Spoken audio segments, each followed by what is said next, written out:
క్రీస్తునందున ప్రియులారా, ప్రభువైన యేసుక్రీస్తునామమున వందనములు, శుభములు. కీర్తనల గ్రంథం 103వ అధ్యాయం 8వ వచనము, 9వ వచనము, 10వ వచనం చదువుకుందాం. యెహోవా దయాదాక్షిణ్య పూర్ణుడు, దీర్ఘశాంతుడు, కృపా సమృద్ధి గలవాడు. ఆయన ఎల్లప్పుడూ వ్యాజ్యమాడువాడు కాడు, ఆయన నిత్యము కోపించువాడు కాడు. మన పాపములను బట్టి మనకు ప్రతీకారము చేయలేదు, మన దోషములను బట్టి మనకు ప్రతిఫలము ఇయ్యలేదు. పవన్ ప్రేమిన వాళ్ళరా, మన దేవుడు, మన తండ్రి అయినటువంటి దేవుడు ఎంతో దయాదాక్షిణ్యాలు కలిగినటువంటి దేవుడు, దయాదాక్షిణ్య పూర్ణుడు. ప్రియులరా, దీర్ఘశాంతం కలిగినటువంటి వాడు. కాబట్టి మనమందరం కూడా మార్పు చెందాలని ఆయన దీర్ఘశాంతంతో ఎదురు చూస్తున్నాడు. మరి కృపా సమృద్ధి కలిగినటువంటి వాడు, కృపను మన మీద కుమ్మరించే దేవుడై ఉన్నాడు.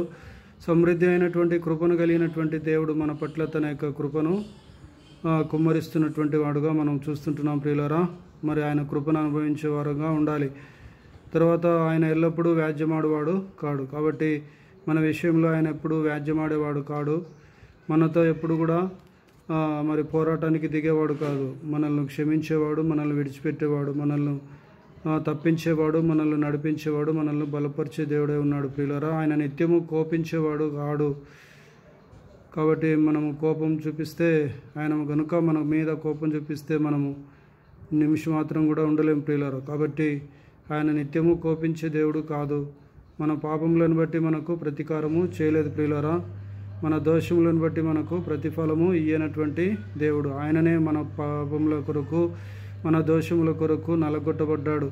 మన అతిక్రమ క్రియల కొరకు బాధపరచబడ్డాడు, గాయపరచబడ్డాడు, దూషించబడ్డాడు, ద్వేషించబడ్డాడు.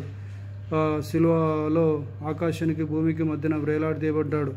కాబట్టి అట్టి మంచి దేవుణ్ణి మనం కలిగి ఉన్నటువంటి మనము ఆయనకు ఎల్లప్పుడూ కూడా కృతజ్ఞతాస్తుతులు చెల్లిస్తూ ముందుకు సాగుదాం గాక. దేవుడి మాటలు దీవించును గాక. Amen. Hallelujah. God bless you all abundantly.